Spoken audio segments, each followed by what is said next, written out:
katakan setelah saya jual ya, emas yang satu bukan saya jual teman-teman, itu nilainya dia 5 kali lipat dari alat ini teman-teman. Jadi makanya saya katakan teman saya itu hoki. Assalamualaikum warahmatullahi Saya wabarakatuh. ucapkan selamat datang di channel kami, dan tentunya kali ini kita tidak sedang scan ya di lapangan, atau kita tidak sedang mengeksplorasi salah satu lokasi target kita ya. Tapi kali ini teman-teman, saya mau berbagi pengalaman seputar penggunaan MD4030. Jadi pengalaman saya ini berdasarkan apa yang saya rasakan dan saya dapatkan di lapangan teman-teman. Dan dengan pengalaman ini juga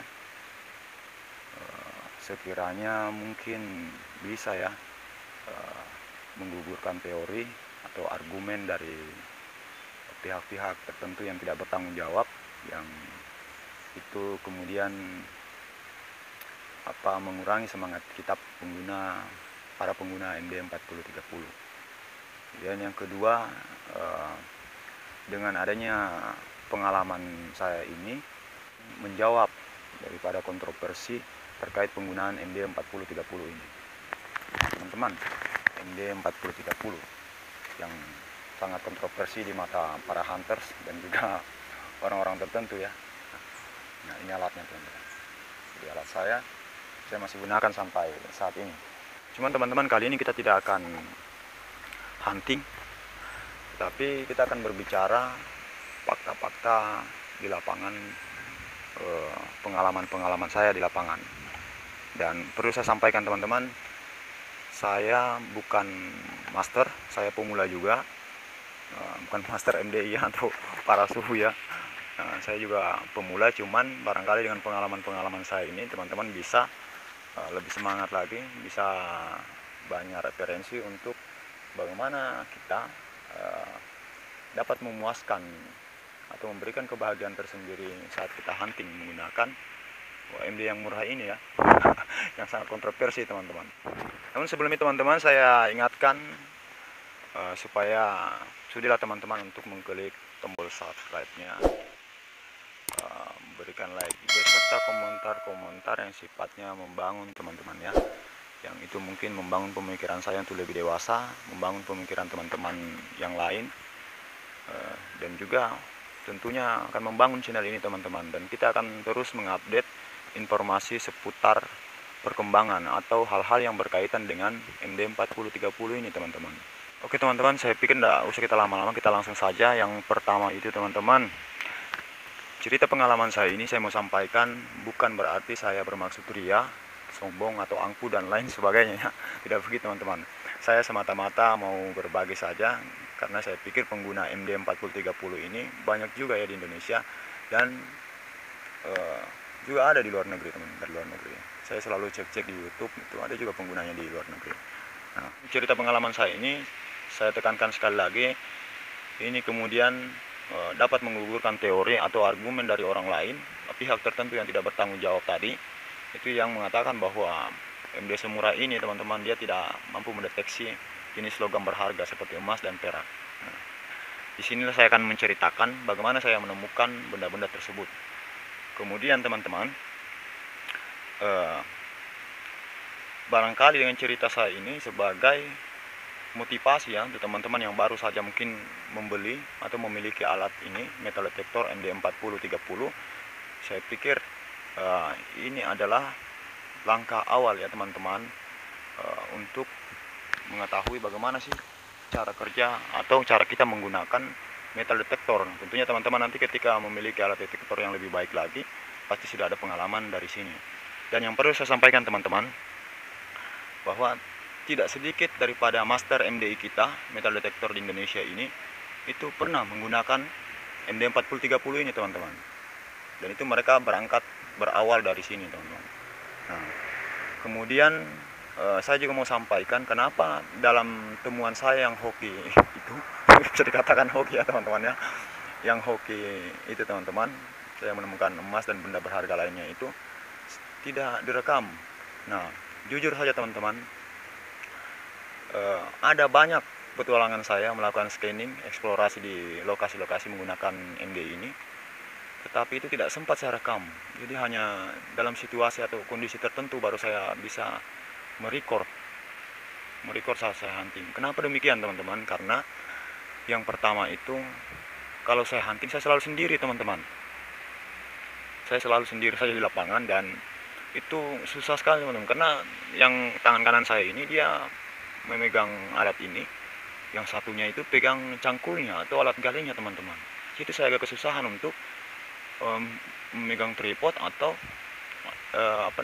nyalakan kamera merecord. Nah, kemudian saya juga terbatas dengan alat-alat untuk merecord petualangan saya teman-teman. Jadi saya mohon maaf, dan itu saya yakinkan kepada teman-teman. Oke, lanjut ya, sorry teman-teman. Dan itu saya yakinkan pada teman-teman semua, apa yang saya temukan itu semuanya real, bukan rekayasa teman-teman. Itu benar-benar saya temukan di lapangan. Dan logika teman-teman, secara logis kita berpikir, dari mana benda-benda sebanyak itu yang selalu saya review saya dapatkan teman-teman, kalau bukan melalui dari saya hunting menggunakan alat ini teman-teman. Oh iya teman-teman, saya mau sampaikan juga, saya ini berada di luar teman-teman, mohon maaf ya, saya tidak di ruangan, saya ada di luar. Ini itu adanya di bak teman-teman, bak budidaya ikan saya.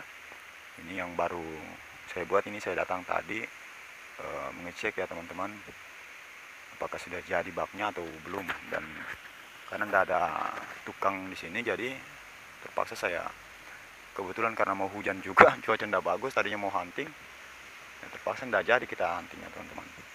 Nah, oke teman-teman, saya lanjut ya. Dengan alat ini teman-teman, itu sudah berbagai medan ya, spot sudah banyak spot yang pernah saya scan teman-teman. Itu diantaranya seperti di hutan.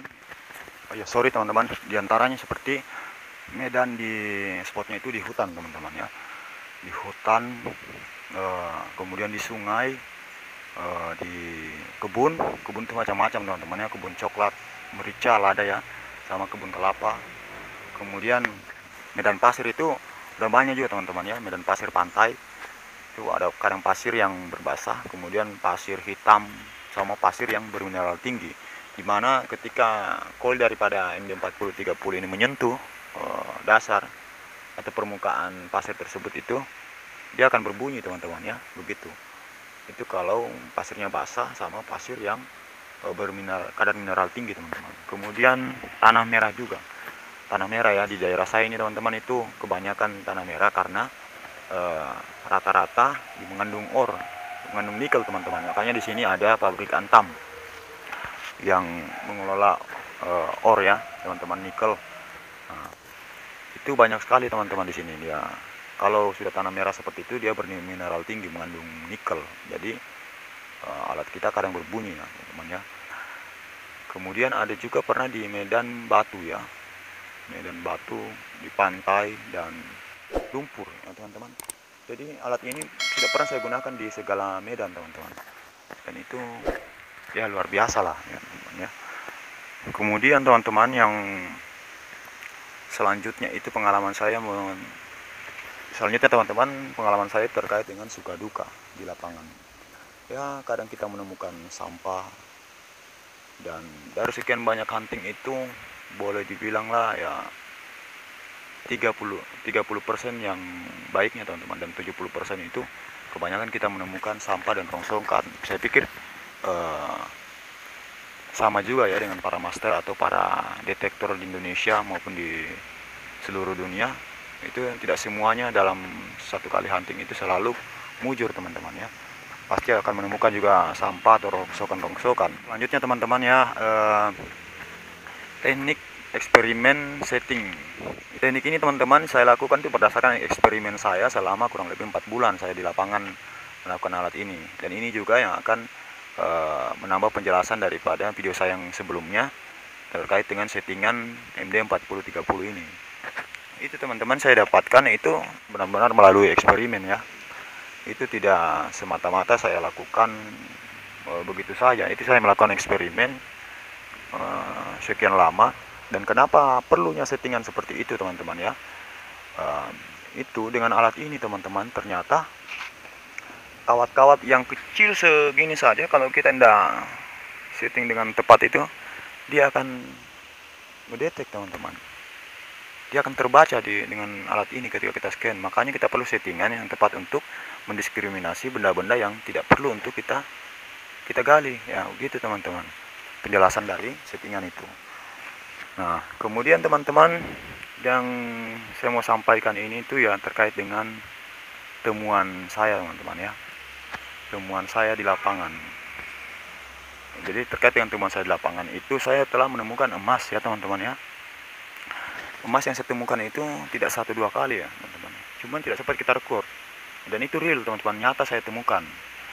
Dan kalau kita bandingkan dengan alat ini teman-teman, itu nilainya, kalau saya katakan setelah saya jual ya, emas yang saya temukan saya jual teman-teman, itu nilainya dia 5 kali lipat dari alat ini teman-teman.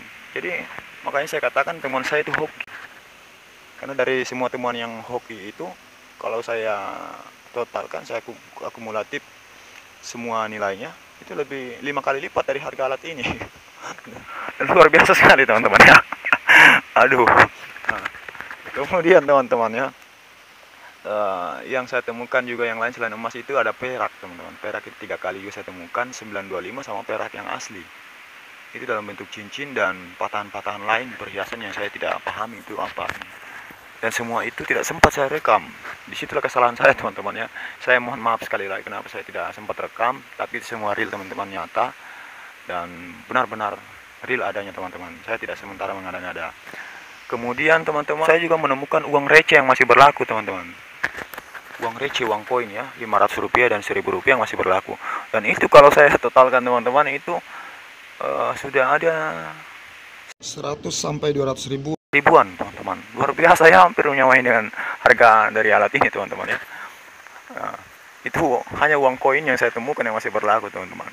Itu luar biasa ya. Kadang dari uang itu saya belikan baterai dari alat saya ini, karena harga baterainya itu 10.000 dan dia menggunakan 2 buah baterai. Jadi dari penemuan uang koin itu saya membelikan baterai, kemudian beli BBM untuk ke lokasi hunting, begitu teman-teman ya. Oke teman-teman, saya terus semangat, jangan putus asa, tetap lakukan hunting, karena seperti yang saya sampaikan tadi, para hunters juga itu menemukan sampah, menemukan hal-hal yang tidak kita perlukan atau tidak kita butuhkan, sama seperti kita. Jadi tetap lakukan hunting, karena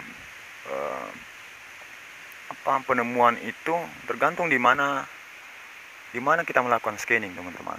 Kalau memang lokasinya itu potensial, pastilah kita dapat sesuatu yang berharga. Tapi kalau memang tempatnya di tempat sampah, jelas kita dapat sampah teman-teman ya. Saya kira begitu ya teman-teman.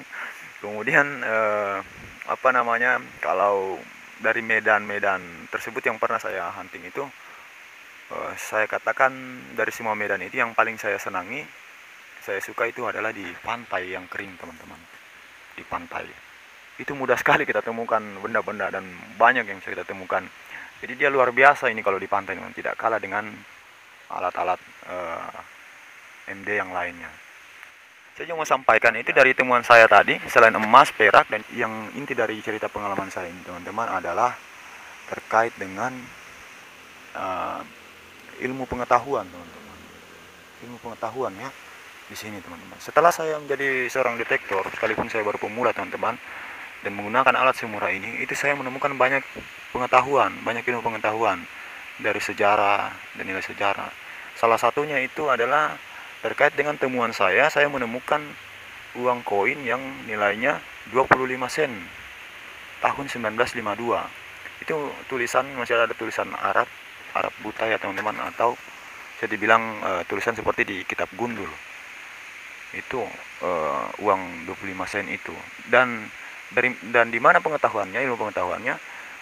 Di situ adalah sebelum saya menemukan itu dan sebelum saya menjadi seorang detektor, saya tidak pernah tahu sama sekali bahwa ternyata negara kita, bangsa kita ini pernah mencetak atau memiliki mata uang yang bernilai sen, teman-teman. Jadi saya menduga saat itu di awal kemerdekaan dan sebelum adanya Rp1 atau setengah rupiah itu sudah ada mata uang yang nilainya sen teman-teman. Dan yang saya temukan itu uangnya 25 sen. Dan itu ilmu pengetahuan yang luar biasa teman-teman ya. Eh, saya sangat bangga dan sangat bahagia teman-teman, karena setelah melalui jenjang sekolah, saya tidak pernah pelajari sejarah bahwa ada mata uang negara kita itu yang nilainya sen teman-teman. Dan itu sangat berharga bagi saya teman-teman, ketimbang saya memperoleh atau ketimbang saya hunting mendapatkan emas emas tadi teman-teman. Saya lebih merasa berharga karena mendapatkan ilmu pengetahuan itu teman-teman. Oke.